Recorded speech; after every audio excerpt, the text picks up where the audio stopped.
എല്ലാ കൂട്ടുകാർക്കും നല്ലൊരു ദിവസം ആശംസിച്ചുകൊണ്ട് മാമ്പഴത്തിന്റെ പുതിയ വീഡിയോയിലേക്ക് സ്വാഗതം. ആദ്യമായിട്ട് കാണുന്നവരാണെങ്കിൽ ചാനൽ ഇഷ്ടപ്പെട്ട ഒന്ന് സബ്സ്ക്രൈബ് ചെയ്യണേ. അതോടൊപ്പം തന്നെ കണ്ടുകൊണ്ടിരിക്കുന്ന എല്ലാവരുടെ സപ്പോർട്ടിലേക്കും തുടർന്നും പ്രതീക്ഷയുണ്ട്. നമുക്ക് നേരെ കിരണിന്റെയും കല്യാണിന്റെയും ഇന്നത്തെ വിശേഷത്തിലേക്ക് പോയാലോ. ഇന്നത്തെ വിശേഷത്തിൽ കാണിച്ചിരിക്കുന്ന ശാരി പിഷ്കണി കാണാനായിട്ട് വന്നിരിക്കുകയാണ്. ഈ സമയത്ത് സരയും മനോഹറും അവിടെ ഉണ്ടായിരുന്നു. അപ്പോൾ അവരെ കണ്ടു കഴിഞ്ഞപ്പം ശാരിക്ക് കണ്ണു നിറഞ്ഞു. ശാരി പിന്നീട് ഭഗവാനെ വന്ന് തൊഴുത് പ്രാർത്ഥിച്ച് കണി കാണുവാണ്. ഈ സമയത്താണ് രാഹുൽ അങ്ങോട്ട് വരുന്നത്. രാഹുൽ വരുന്ന സരയുയെ കണ്ടു. സരയു രാഹുലിനെ വിളിച്ചിട്ട് പറഞ്ഞു, അച്ഛ വന്ന് ഇതേ ഭഗവാനെ കണി കാണാൻ പറയാണ്.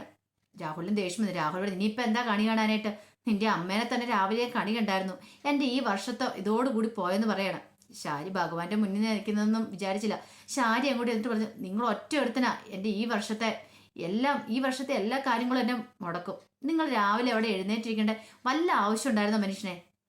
ഭഗവാനെ കാണാനുള്ള ഞാൻ നിങ്ങളുടെ തിരുമോന്ത രാവിലെ കണ്ടു. ഒരു കാര്യം എനിക്ക് ഉറപ്പായി, നിങ്ങൾക്ക് വട്ടായി. അപ്പൊ എനിക്കും മിക്കവാറും വട്ടാനുള്ള ചാൻസ് ഉടനെ ഞാൻ കാണുന്നുണ്ടെന്ന് പറയണം. രാഹുൽ വെറുതെ അനാവശ്യം പറയരുത് കേട്ടോന്നുണ്ട്. അനാവശ്യമാണോ? ഞാൻ പറഞ്ഞ സത്യമല്ലേ മോളെന്ന് പറയണം. അല്ലെങ്കിലും വട്ടുള്ളവരെ എപ്പോഴെങ്കിലും വട്ടാതെ സമ്മതിച്ചിട്ടുണ്ടോ? വന്ന് കണി കണ്ട് തൊഴുത് പ്രാർത്ഥിക്കുക. എന്നിട്ട് ഭഗവാനോട് പറ എൻ്റെ വട്ടൊക്കെ മാറ്റി തരണേന്ന്. എങ്കിലെങ്കിലും ഈ കുടുംബത്തിലൊരു സമാധാന സന്തോഷമൊക്കെ വട്ടേന്ന് പറയണം. പെട്ടെന്ന് മനോഹർ, അമ്മ എന്താമ്മ ഇങ്ങനെ പറയണേ? ഇന്നൊരു വിഷുവായിട്ട് അച്ഛനെ ഇങ്ങനെ കുറ്റം പറയാൻ പാടില്ലോ. വയ്യാത്ത ആളല്ലേ, വയ്യാത്ത ആളാകുമ്പോൾ അതിൻ്റെതായ പരിഗണന കൊടുക്കണ്ടേന്ന്. രാഹുല് മനസ്സിൽ പലരുമോ നിനക്കിട്ടേം വെച്ചിട്ടുണ്ടാ. വയ്യാത്ത നിന്റെ അത്രയും പറഞ്ഞിട്ടങ്ങനെ നിർത്തുവാണ്.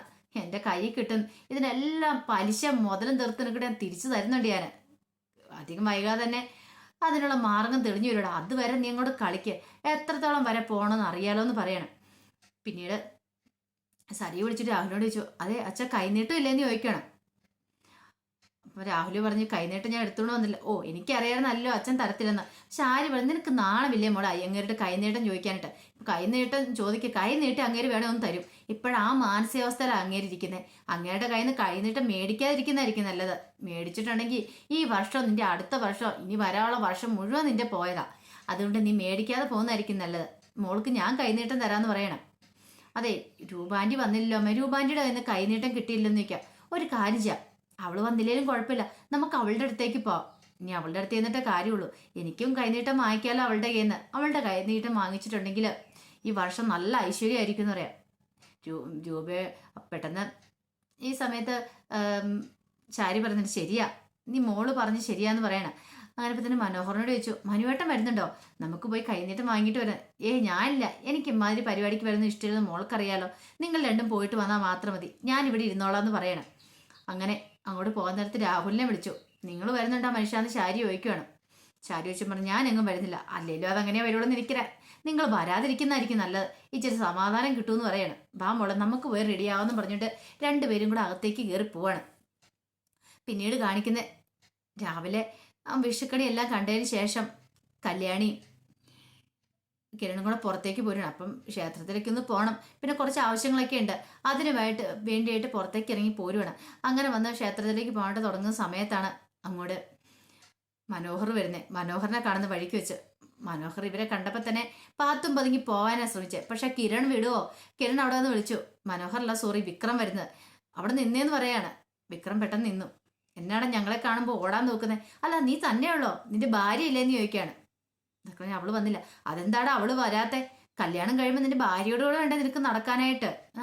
ആദ്യത്തെ വിഷു ഒക്കെ അല്ലേ? ഓ ഭയങ്കര ഗംഭീരമായിട്ട് ആഘോഷിച്ച് കാണുമല്ലോ എന്ന് പറയാം. അതെ അതെ, ഞങ്ങൾ ഗംഭീരമായിട്ട് തന്നെ ആഘോഷിച്ചു. വിഷുക്കണിയൊക്കെ കണ്ടു കാണുമല്ലോ എന്ന് പറയാണ്. വിഷുക്കണി കണ്ട കാര്യം പറഞ്ഞപ്പോൾ പെട്ടെന്ന് വിക്രത്തിന്റെ മനസ്സിൽ കൂടെ കടന്നു പോകുന്നത് അവള് രാവിലെ കാണിച്ച കണിയായിരുന്നു. പറയാൻ പറ്റില്ലല്ലോ എന്ത് കണി അവള് കാണിച്ചെന്നുള്ള കാര്യം. അമ്മാതിരി ഒരു കോലമല്ലേ അവൾ അവിടെ വിഷുക്കണിയുടെ അടുത്ത് ഒരുക്കി വെച്ചിരുന്നേ. മുത്തശ്ശി ഉണ്ടാക്കിയ കണികളെല്ലാം അടുത്ത് നശിപ്പിച്ചും കളഞ്ഞു. പിന്നെ അവൾ ശരീരം നല്ല അടിപൊളിയായിട്ട് കണി ഉണ്ടാക്കി ഞങ്ങളെല്ലാം കാണുകയും ചെയ്തു. ഒന്ന് കാണേണ്ടതായിരുന്നു അറിയാം. അതെ അതെ, അവൾ ഉറപ്പായിട്ട് നല്ല കണി ഒരുക്കുമെന്ന് ഞങ്ങൾക്ക് അറിയാലോ. എന്നിട്ട് എന്താ ഭാര്യനെയും കൂട്ടി വരാത്തെ? അല്ല അങ്ങനെ വരേണ്ടതല്ലല്ലോ. അതെ, നിങ്ങളെപ്പോലെ എപ്പോഴും എൻ്റെ കൂടത്തിൽ തന്നെ എഴുന്നള്ളിച്ചുകൊണ്ട് വരുന്നത് എനിക്ക് പറ്റില്ല. അവൾക്ക് അവളുടേതായ ജോലികളൊക്കെ ഉണ്ട്. അതുകൊണ്ട് അവൾ എൻ്റെ കൂടെ വരാത്തെ. ഓ ഇപ്പം നിനക്ക് നല്ല സുഖമായിരിക്കുമല്ലേ എന്ന് ചോദിക്കുകയാണ്. എനിക്ക് ഒരു സുഖത്തിനും ഒരു കുറവില്ല. ഞാൻ സന്തോഷമായിട്ട് തന്നെ ഞാൻ ജീവിക്കുന്നതെന്ന് പറയാം. കല്യാണം പറഞ്ഞു, അത് കേട്ടാൽ മതി. എൻ്റെ സോണിമോളെ കുറെ കണ്ണീര് കുടിപ്പിച്ചല്ലേ? കിരൺ പറഞ്ഞു, ശരിയാ, അവളെ കണ്ണീര് കുടിപ്പിച്ചാനുള്ള നിനക്കിട്ട് കിട്ടാൻ പോകുന്നവളടാ. അധികം വൈകാതെ തന്നെ നിനക്കിട്ട് കിട്ടുവാനുള്ള കൂലി. വിക്രം മനസ്സിൽ പറയും ഇനി ഇത് കൂടുതൽ എന്ത് കിട്ടാനായിട്ടാ, ശരണ്യയുടെ കൂടെ ജീവിക്കുന്നത് തന്നെ ഏറ്റവും വലിയ ശിക്ഷയാണ് തനിക്കുള്ളത്, അതിൽ കൂടുതൽ എന്ത് കിട്ടാനുള്ള. പക്ഷെ അതങ്ങനെ പറയാൻ പറ്റില്ലല്ലോ, അവളുടെ കൂടെ ഇപ്പോഴത്തെ ജീവിക്കുന്ന അവസ്ഥ പറഞ്ഞിട്ടുണ്ടെങ്കിൽ ഇവർ കൈകൂട്ടിച്ചിരിക്കത്തുള്ളൂ. വിക്രം പറഞ്ഞു, ദൈവത്തിന് ദൈവം സഹായിച്ച് എനിക്കിപ്പോൾ ഒന്നിനും ഒരു കുറവില്ല. ശരണ്യനെ പൊന്നു പോലെയാണ് നോക്കുന്നേ. നിങ്ങളുടെ പെങ്ങളുടെ കൂടെ ജീവിച്ച സമയത്തായിരുന്നു എൻ്റെ ഗതി അധോഗതിയായി തീർന്നേ. ഇപ്പൊ കണ്ടില്ല, ഞാനും എൻ്റെ മുത്തശ്ശി അച്ഛനും ഒക്കെ ജീവിക്കുന്ന നല്ല രാജാക്കന്മാരെ പോലെ ജീവിക്കുന്നവരെ. അതെ അതെ, അങ്ങനെ ആയി കണ്ടാൽ മതിയായിരുന്നു, പിന്നീട് ഇത് മാറ്റി പറയരുതെന്ന് പറയാണ്. പെട്ടെന്ന് വിക്രത്തോട് ഇവരെന്തേലും മനസ്സിലാക്കിയിട്ടാണോ പറയുന്നത്? അങ്ങനെ വഴിയില്ല. പിന്നെ ഒരു സന്തോഷ വർത്താനം കൂടെ നിന്നോട് പറയാനുണ്ട്. ഞങ്ങളുടെ സോണിമയുടെ കല്യാണമൊക്കെ ഏകദേശം കൂടെ ഉറപ്പിച്ചു കിട്ടുമെന്ന് പറയണം. വിക്രം ഒരിക്കലും പ്രതീക്ഷിച്ച കാര്യമില്ല. കല്യാണമോ? അപ്പൊ അവളുടെ കല്യാണം മുടങ്ങിയെന്ന് പറഞ്ഞിട്ട് മുടങ്ങിയായിരുന്നു. അതൊരു കോന്തരമായിട്ടാ അത് മുടങ്ങിപ്പോയത് നന്നായി. പക്ഷെ ഇപ്പോഴങ്ങനെയൊന്നുമല്ല, നല്ല അമേരിക്കൻ ടീംസ് ഒക്കെ ആയിട്ടാ കല്യാണം ഉറപ്പിച്ചു വെച്ചേക്കുന്നത്. കല്യാണത്തിന് ശേഷം ചാരിമോളെയും കൊണ്ട് അവനങ്ങോട്ട് പറക്കും. പിന്നെ സോണിമോൾ ആരാ?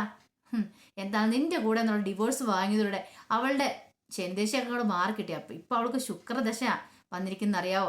ഇനി അവൾ നന്നായിട്ട് ജീവിക്കൂടാ, അവളുടെ കഷ്ടകാലം എല്ലാം മാറാൻ പോകുന്ന വേണം. കേട്ടത് വിക്രത്തിന് ദേഷ്യം. അങ്ങനെ അവൾ സുഖിച്ച് ജീവിക്കാൻ പോകുന്നില്ല. കല്യാണം നടന്നാലല്ലേ, നിങ്ങളുടെ പെങ്ങളുടെ കല്യാണം നടക്കാൻ പോകുന്നില്ല. ഈ വിക്രം ജീവിച്ചിരിക്കണ്ടേ, അത് നടക്കില്ലെന്ന് വേണം. പിന്നെ നീയാണോ തീരുമാനിക്കുന്നത് നടക്കുമല്ലോ എന്ന്? എടാ, ഈ കിരണ് ആംഗ്ലയായിട്ട് അവൾ കൊള്ളടത്തോളം കാലം ആ കല്യാണം നടക്കൂടാ. അവൾ സുന്ദരമായിട്ട് ജീവിക്കുകയും ചെയ്യും. നിന്റെ മുന്നിൽ കൂടെ അവന്റെ കൈയും പിടിച്ചോണ്ട് അവൾ പോകുന്നത് നീ കാണൂടാ. ആ കാഴ്ച നീ കാണും. നീ കണ്ട് നീ പൊട്ടിക്കരയൂടാ വിക്രം. ഇത് ഞാനാ പറയണേന്ന് പറയാണ്. നീ നിന്റെ അച്ഛനും കൂടെ പരമാവധി ദ്രോഹിക്കാൻ ശ്രമിച്ച അവളെ, എന്റെ ഭാര്യയെ കല്യാണീനെ. ഇനി അതൊന്നും നടക്കില്ല. ഇനി ഞങ്ങളുടെ കാലമാണ്. നിങ്ങളുടെ കാലം അസ്തമിച്ചു, മനസ്സിലായോ? ഇനിയിപ്പം ഞങ്ങളൊന്ന് ഉദിച്ചു ഉയരട്ടടാ. ആ കാഴ്ച കണ്ട് നിങ്ങൾ ഇരിക്കാൻ പറയണം. വിക്രത്തിന് പിന്നെ ഒന്നും പറയാനില്ലായിരുന്നു. വിക്രത്തിന്റെ വായിക്കകത്ത് പിന്നെ നാക്കൊണ്ടോന്ന് പിന്നെ കിള്ളിയാൽ പോലും അറിയത്തില്ലാത്തൊരവസ്ഥയായി വന്നു. പിന്നീട് കാണിക്കുന്ന പറഞ്ഞിട്ടുണ്ടെങ്കിൽ ഉച്ചയ്ക്ക് ഫുഡ് കഴിക്കാനുള്ള സമയമായി. കഴിഞ്ഞപ്പോഴത്തേനും കല്യാണം നിർത്തി ഇങ്ങനെ ഇരുന്നാൽ മതിയോ, എല്ലാവർക്കും കൂടെ ഫുഡ് കഴിക്കണേന്ന് ചോദിക്കണം. ചന്ദ്രശേഖരൻ എത്രയോ കാലങ്ങളായി എല്ലാവരും കൂടെ ഒരുമിച്ചിരുന്നൊരു വിഷസദ്യ കഴിച്ചിട്ട്. ഈ ദൈവത്തിന്റെ കൃപ കൊണ്ടാണ് ഈ വർഷമെങ്കിലും ഇങ്ങനെ ആഘോഷിക്കാൻ പറ്റിയത്.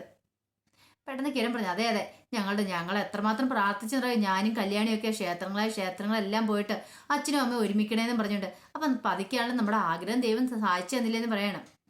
രൂപ പറഞ്ഞു, ഇനി വരുന്ന വർഷങ്ങളിലും നമുക്ക് എല്ലാവർക്കും അടിച്ചു പൊളിച്ച് ആഘോഷിക്കണം. ഇനിയിപ്പോൾ അടുത്ത വർഷം ആൾക്കാരുടെ എണ്ണം കൂടുമായിരിക്കും ഇവിടെ. ഇനിയിപ്പം ആൽബിയും കൂടെ വരാൻ പോകുന്നതല്ലേ. ആൽബിയും കൂടെ വന്നു കഴിയുമ്പോൾ അടുത്ത വർഷം ആൽബിയോട് ഒപ്പം ആയിരിക്കും ഇവിടെ സോണിമ്പോൾ ഇരുന്നിപ്പോൾ ആഹാരം കഴിക്കാൻ പോകുന്നത്. അധികം വൈകാതെ തന്നെ നമുക്ക് ആ ചടങ്ങും കൂടെ അങ്ങ് നടത്തണം. പിന്നെ നമുക്ക് എല്ലാവർക്കും കൂടെ അടിപൊളിയായിട്ട് ട്രിപ്പൊക്കെ പോകണമെന്ന് പറയാം. അത് ശരിയാന്ന് പറയണേ. എന്നാൽ ചോറ് വിളമ്പാന്നൊക്കെ പറഞ്ഞ് വിളമ്പാൻ തുടങ്ങുമ്പോഴാണ് കോളിംഗ് ബെൽ അടിക്കുന്നത് കേട്ടെ. ഇതാരാ ഈ സമയത്ത് കോളിംഗ് ബെൽ അടിക്കുന്നതെന്ന് ഓർത്തോണ്ട് പോയി കഥക് തുറന്ന് നോക്കുവാണ്. കഥക് തുറന്ന് കല്യാണിയെ കഥ തുറക്കാൻ പോയി തുറക്കുമ്പോൾ കാണുന്ന കാഴ്ച എന്ന് പറഞ്ഞിട്ടുണ്ടെങ്കിൽ സരിയും ശാരിയും കൂടെ വന്ന് നിൽക്കുന്ന. ഒരിക്കലും പ്രതീക്ഷയില്ല കല്യാണി അവരെ അവിടെ. എന്താ നിങ്ങളെന്ന് ചോദിക്കുവാണ്. പെട്ടെന്ന് ഷാരിക്ക് എന്തോ ഒരു സംശയം തോന്നി. ഷാരി ഇങ്ങനെ അകത്തേക്ക് എത്തി നോക്കുമ്പോഴത്തേനും അവിടെ രൂപയും ചന്ദ്രസേന സോണിയൊക്കെ നിൽക്കുന്ന കണ്ടേ. ഷാരിക്ക് തല കറങ്ങുന്ന പോലെ തോന്നി. താൻ സത്യമാണോ സ്വപ്നമാണോ കാണുന്നതെന്നൊരു പെട്ടെന്നൊരു ബോധം ഉണ്ടാകണം. അപ്പൊ സത്യമാണോ സ്വപ്നമാണോ ഇനി ഇപ്പൊ നമുക്ക് കണ്ടറിയാം കേട്ടോ. അവര് ഇത്ര പെട്ടെന്ന് കാണിക്കുമെന്ന് നമുക്ക് തോന്നുന്നില്ല. എല്ലാം കഴിഞ്ഞ് കഴിയുമ്പോൾ അവര് പറയും ഇത് വെറൊരു സ്വപ്നം മാത്രമായിരുന്നു പറയും. ഒരു പക്ഷേ രൂപയുടെ ഉള്ളിൽ ആ ടെൻഷൻ കാരണം രൂപ കണ്ട സ്വപ്നമാണെന്നും പറയാൻ പറ്റില്ല. ഒരു കാര്യം ഉറപ്പാ, ഇനി ഇവരെ കണ്ടിട്ടുണ്ടെങ്കിൽ ഇനി എന്താ സംഭവിക്കാൻ പോകുന്നുള്ളത്. ഇനി ഇവിടെ നിന്ന് കണ്ടു കഴിഞ്ഞ ശേഷം വീട്ടിലേക്ക് ചെല്ലുമ്പോഴത്തെ കാര്യങ്ങളും കൂടെ കാണിച്ചിട്ടുണ്ട്.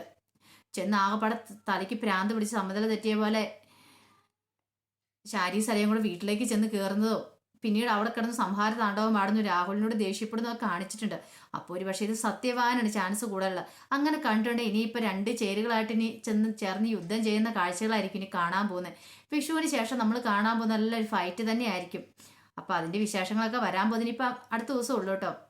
ഇനിയിപ്പോൾ ഇന്നത്തോടു കൂടി ഇന്നത്തെ വിശേഷം തീർന്നല്ലോ. അപ്പോൾ അടുത്ത ദിവസം തൊട്ട് ഇനി നമ്മൾ അതിൻ്റെ വിശേഷങ്ങൾ കാണും. അപ്പോൾ ആ വിശേഷങ്ങളൊക്കെ നമുക്ക് എല്ലാവർക്കും കാത്തിരിക്കാം കേട്ടോ. ഒരിക്കൽ കൂടി എല്ലാവർക്കും നല്ലൊരു ദിവസം ആശംസിച്ചുകൊണ്ട് നിർത്തുന്നു. നന്ദി.